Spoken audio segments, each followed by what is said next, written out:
What's up, noobs? While playing Dragon Age the Veilguard, I kept thinking, why don't I connect with any of the companions in this game? So I did some analyzing, and this is what I found out by looking at their background stories, personalities, character arcs, and romances. So I touched on this a little bit in my main story review, but my overall problem with all of the companion stories is that they are too transparent from the beginning and there is no real mystery or intrigue for us to wonder about who they are or what they are hiding. If we compare them to the companions of Baldur's Gate 3, most of them had some sort of secret or goal that they were hiding that made us curious about them, and it made it fun to reveal bit by bit as the story went along. But I feel like most of the characters in the Veilguard were presented in a very boring and open way, and I wasn't intrigued about who they were at all. So let's break this down, starting with Lucanis. Lucanis' storyline starts with that he's been captive and experimented on in a prison for a year, resulting in him having a demon in his body to battle and deal with. He's also part of an assassin's guild, and that's why we're recruiting him. My question is, why did we need to know all of this the moment we met him? Imagine if Lucanis' demon was a mystery at first. How much more exciting would it be to discover that along the way?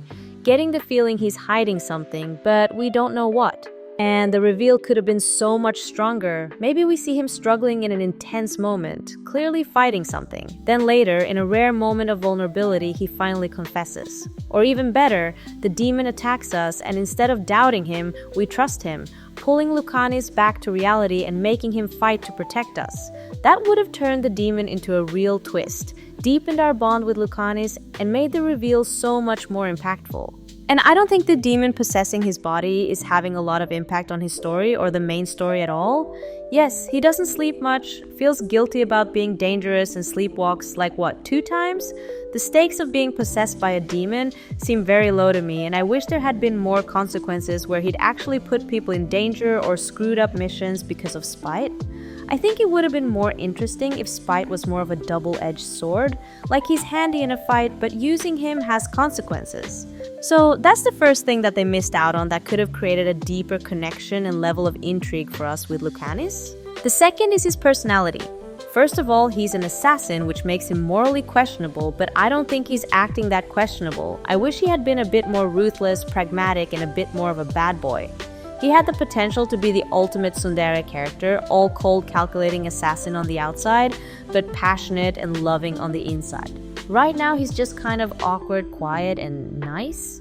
That's an overall problem with all the companions, is that I feel like all of them can be described by the word nice. I wish they'd make all the companions have more exaggerated personalities to distinguish them more from each other and have a more varied party. I'm not really sure what Lucanis' character arc is supposed to be at this point, but I feel like they could have leaned harder into the theme of letting go of control. Given his background, meticulous assassin, hyper-focused on precision and discipline, paired with the chaos of dealing with a demon that literally takes over his body, the loss of control should be something he struggles with constantly. I could easily imagine him being so consumed by this internal battle that when he realizes he's developing feelings for Rook, it only makes things worse. Suddenly, it's not just his body he can't control, it's his emotions too. That would send him spiraling, leading him to pull back and distance himself, desperately trying to regain some semblance of control. And sure, he kind of does this in that one moment where he suddenly flips into full flirt mode, despite not acting like that at all before, only to abruptly shut it down. But instead of coming across as deliciously tense, it just felt awkward, like they were trying to go for crackling tension, but instead it just felt off. I get they wanted a slow burn kind of romance, but for me, it wasn't even simmering. I think the romance would have been so much stronger if they had fully committed to the push and pull dynamic. Imagine if at some point he actually kissed Rook, but the second he realized how much he meant it, he panicked and pulled away. Or if he made a reckless, emotion-driven decision in battle to protect Rook, jeopardizing a contract in the process, only to freak out afterward, deciding this cannot happen again. If there had already been something between them before he distanced himself, it would hit so much harder. We'd feel the weight of that withdrawal be drawn into the mystery of what's going on in his head and want to see it unravel. Then, when Rook finally pushed him on it, he wouldn't be able to hold back anymore, leading to that intense, inevitable moment where he chooses to let go of control in a passionate kiss. That would be a slow burn. What we have now, I don't even know what that is. So to wrap Lucanis up, the demon-possessed assassin that had so much potential, but they screwed it up by making him boring, obvious, and have no chemistry. I mentioned before that I wish the personalities were a bit more differentiated, and two people I'm specifically thinking about are Harding and Bellara. To me, they are very similar. They are two cute girls who are nice and warm and lighthearted and sometimes socially awkward. I don't understand why they would make two such similar personalities in one party. I assume that Harding has the personality that she had in the previous game, so I would have made some adjustments to Bellara. So Bellara is introduced as an expert at the Fade and Elven magic and not much more. Not particularly interesting, but pretty soon she tells us about her brother who died. Which is cute and heartfelt, but still it didn't really intrigue me. She has no goal, no motives, or anything to keep me invested in her story until it really turns around. When we suddenly see her brother is actually alive and in league with an evil entity, I thought that was awesome, except I think her reaction was so underwhelming. Like she thought her brother was dead and that's her reaction. Anyway, this made me really excited and intrigued, and I just wish it was longer and that it had instead been introduced from the beginning. What if Bellara, instead of being this cute ditzy girl, had more of the mad scientist kind of personality and was a conspiracy theorist?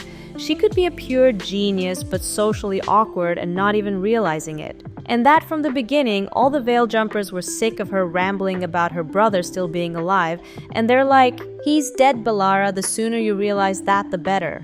And she'd insist he's still alive and maybe do something reckless and put people in danger, and just when she's about to give up on him, we find out that she was right all along. But then comes the twist that he's with the evil demon. For me, that would be a much more intriguing storyline because from the beginning, Bellara would have a goal and you'd be interested in why she's doing it and wonder if she's actually crazy or not. I would have found it fun that she was kind of mad and that she was weird in social situations, and I'd be rooting for her to find her brother. Now she's just kind of awkward and sad and yeah, just nice. Which doesn't make for a very compelling companion or story to get invested in. Yes, the mad scientist, genius, socially awkward personality is kind of a trope, but I think it would just make for a really interesting dynamic in the group, and the romance could probably be very fun too. I don't think the current romance story is that interesting, and that those words are so hard to say. It's just the most awkward writing I've ever seen. And Harding is already the cute, flustered one, so maybe Bellara could be the straightforward yet oblivious type. Like, she doesn't realize she's on a date kind of thing. I like that her brother dies and that he ultimately listens to her, but the way it happened didn't quite work for me. His sudden change of heart felt rushed. He was so adamant in his beliefs, and then after one conversation, he flips. It needed more build-up, more time to feel earned, and his actual death? Pretty anticlimactic. He just gets tossed aside by the demon. It would have been way more powerful if, instead of just sabotaging the ritual, he got double-crossed. If the demon succeeded by taking over his body, forcing Bellara to kill her own brother to stop it. That would raise the stakes so much more than just fighting another monster. And also, it would be even more heart-wrenching if she wasn't able to say goodbye the second time either. I know, I'm evil, but that would have really fit into her character arc, because she would have to learn how to let go and make peace with the past without being able to say goodbye. That nobody can give you the peace you wish for because it comes from inside yourself. And that could be the realization and the letting go part of the funeral. Verdict? Bellara had the most interesting story, but they mucked it up by making her a generic, cute, flustered girl, and they didn't give her story enough time to really have an emotional impact. And then there's Taash. Honestly, I just don't get them and the personality they're supposed to have. They're stoic and firm, blunt yet playful, but they also have anger issues, they have fire-breathing magic that they need to keep secret, and they're struggling with who they are as in gender, struggling with who they are as in nationality, and has a very strained and complicated relationship with their mother. Can we pick one thing to focus on, please? There's just so much going on, and it feels very cluttered and confusing to a point where I don't really care much about them. Even the part about they being a dragon killer has me confused. They're really upset that people are blighting and using dragons, but they also kill dragons themselves. To me, it sounds a bit hypocritical. I think I would have preferred them to be this crazy dragon lover that wants to cuddle the dragons and take care of them even if they are too dangerous and they're just a little disillusioned when it comes to that. And that instead of the team seeking Taash out because they're a dragon killer, it's because they're a dragon expert, and when we kill the blighted dragons, it pains them. But they do it because it's ultimately saving the dragons from suffering from the blight. And then when we get to the point in her story where we find out about the Dragon King, they have a really solid goal and reason for why they're so passionate about it. And the non-binary storyline could have been handled better. To make it more engaging, it should connect to something universally relatable, like struggling to fit in. Right now, Taash's mother just comes off as harsh, but it would have been more compelling if she was deeply traditional, imposing rigid expectations on Taash while still being kind. If Taash felt indebted to their mother for uprooting her life to move to Rivain, they might act the way their mother expects when Taash is around her, something Rook could call out and be curious why they're acting differently. That internal conflict alone could replace the whole anger issue subplot, making their arc about finding the courage to be themselves, even if it hurts the people they love. As it stands, Taash doesn't seem to like their mother much, so why does it matter so much? And excuse me, but why is she saying that it shouldn't be Dragon King, but Dragon Queen? When she wants to be called they, then why is she correcting and not respecting other people's gender labels? That makes her sound hypocritical and just makes her unlikable. Taash's character just has way too much going on. It's impossible to grasp their personality and their goals, and I just ended up not giving a damn about them because of that. Moving on to Davrin, he's also a person whose personality is just sort of nice. Yes, he's a bit more flirty and disciplined, but he's just a nice person, like everyone else. But I actually do like his introduction and his storyline. He's a Grey Warden who's trained to kill monsters, and when we meet him, he's suddenly thrust into this caretaking role for Asan, a griffin that's one of the last of his kind. Davrin has to juggle his strict and militant personality and find the caring and nurturing side of himself. Everyone can relate to trying to adjust into a new role that they don't think aligns with who they are. And Davrin finds out in the end that it doesn't need to be either, or he can find room for being caring and also be a fearless Grey Warden. I think that's a cute story, but it's not extremely compelling. Like, the story feels complete and whole, but it's not like when I met him I was dying to understand him or find out what his deal is. And that's just the general feeling for all the companions. I think Davrin could have stayed like he is now with his personality and story if the other companions were a bit spicier, a bit more entertaining or strange or crazy. I think it's a shame that the romance is kind of boring too. I think he has the hottest sex scene, if it can even be referred to as that, but the build-up is rather boring. And even though Asan is very cute, not everything needs to be about him, does it? Maybe there could have been a romance scene where they had gotten a babysitter and we could see more of the dangerous side of Davrin, or at least a proper date. So overall for Davrin, I like his personality and his story because I think he should have been the normal one in the party and the rest could have been more exaggerated. So moving on to Emmerich, he was my chosen romance purely because I thought it was the most visually appealing one, and no, I don't mean him, but the graveyard and the green flames and the flowers, it just seemed like a proper romance. Unlike with Lucanis, where 90% of his cutscenes are in this dank place, like look at that verse here with Emmerich. Why would they do that? And especially when Lucanis is from the most romantic location. Yeah, we had coffee here once and flirted, but damn, they made romancing him so boring. And can I just say that I think it's unnecessary to make Emmerich that old? I think it's cool to have an older character, but let's make him in his 50s, not 60s. I think they made him just overall a little too delicate to the point where he feels a bit unbalanced. I think he would have looked really cool with black hair and white sides. Maybe his eyebrows could be a little bit thicker because I think they're at odds with his mustache. And let's keep the wrinkles on the forehead and just diminish it a bit under his eyes. Doesn't he look a lot more striking now, but still like a dashing older gentleman? Anyway, Emmerich is introduced as the team's expert on the Fade and magic, but his storyline doesn't start off all that compelling. He doesn't seem to have a clear personal goal, just an obsession with this severed hand we found, which I couldn't understand why. But things finally get interesting when we meet his former friend who's gone power hungry and unhinged. By the way, I think this could have been even more interesting if it was his ex-wife or something, but hey, I just love some extra intrigue. But his character arc, a necromancer terrified of death, is such a cool concept, but the execution could have been stronger. Instead of building intrigue, he just tells us outright early on that he's afraid to die. Where's the mystery in that? I would have loved for him to be more guarded about it, maybe even a little embarrassed. People don't just casually confess their deepest fears. It takes time, trust, and the right moment. Imagine if Hezekiah had been the one to reveal it during their first confrontation, taunting him about it while he struggled to keep his composure, clearly rattled but refusing to show it. That would have made his fear feel real and layered. Then later we could have had a moment between Rook and Emmerich where he finally opens up about his fear, about Lichdom, about everything. That would have made the whole arc feel more earned, more emotional, and way more satisfying. I chose Emmerich as my romance because of the scenery, but also because he was a little bit sassy and I felt I could have something that was close to banter with him. But as I said before, I wish the personalities were a bit more exaggerated. I love that he's a dapper British gentleman necromancer, but he could have been even sassier or maybe even a bit arrogant and distant before revealing that he was actually deeply romantic. I just think the dynamic would be a lot more interesting and he'd be more layered, which I think is missing from most of the companions. And while I like the flaw of him fearing death, the arc itself feels unfinished. If he's so afraid of dying, why does he constantly throw himself into danger?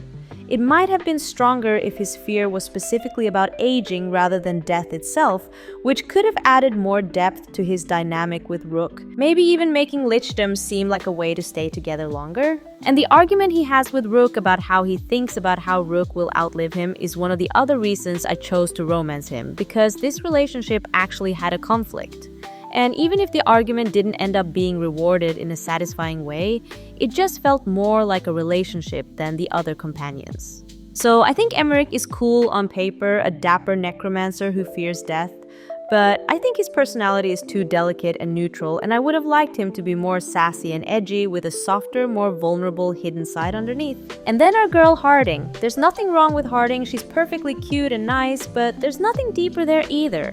She's just herself out in the open, and that is kind of boring, especially when almost all the characters are like that. Harding, like Varric, is from the Inquisition, and Rook's been traveling with her for a year, and her story starts when she touches the dagger and randomly gains magic powers. There's no real explanation for why this happens, we're just supposed to accept it. Her journey of learning to control her powers and hearing voices is intriguing at first, but it all feels ominous without real payoff. The big showdown reveals she's linked to the Titan's emotions and she fights a monster that looks like her, but then she just keeps the powers with no consequences? What's her arc, really? She doesn't seem to change. I feel like there should have been some higher stakes. Maybe every time she uses the power, it drains her or she gets obsessed with having power and doesn't want to let it go, but she has to let it go back to the Titans so that they can finally rest in peace or something like that. I don't feel like there was any significant outcome to that storyline, and I still don't understand why she has that power and the magic. Her romance is okay. I think it's cool that they can't kiss because of the magic in her. It gives it that extra tension, which I like, but like with all the romances, the rest is pretty bland and surface level. And I think it's very unimaginative that so many characters are obsessed with the history of their people and their past. Solas is obsessed with his past and restoring history because he was a part of it and the reason why it was lost. So that makes sense to me.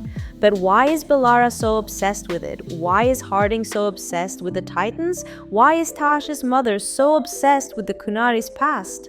I think it's a bit tedious that so many people are so caught up in the same thing. It makes the storylines very repetitive. So to wrap up Harding, I think she could have stayed the nice, cute, flustered girl, but then she needs to be the only one. And her story had so much potential, but I didn't really feel the stakes and there should have been a stronger conclusion. I do like that the companions are romancing each other, but why so awkward? Why would Lucanis tell Rook literally, "I brought over coffee" as an excuse? Nobody says that. That's the underlying emotion, the subtext. That's what Rook would be teasing him about, indirectly. And then even Neve chimes in and talks about how he made her pie too, and they're all kind of openly talking about how Lucanis likes Neve. Again, where is the damn subtext? Where's the tension, the excitement? But the companions romancing each other don't make that much sense to me. Yes, maybe at first you'd think Neve and Lucanis are a good fit, but I think they are too similar. They're both guarded and keep their feelings close to their chest. So who will be the one to pry the other open and melt their icy front?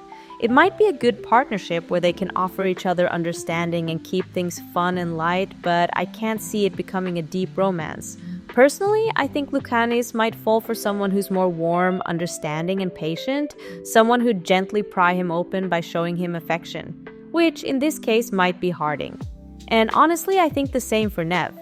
And Harding and Taash just seem strange to me. I don't see the charisma or connection between them at all. I kind of love that Emmerich is romancing Strife from the Veil Jumpers because I actually feel they are a good fit, but also because having companions falling in love outside of the party not only feels natural, but I get a closer connection to the characters outside of the immediate circle, and it makes me feel like I'm in a connected world and not a compartmentalized game.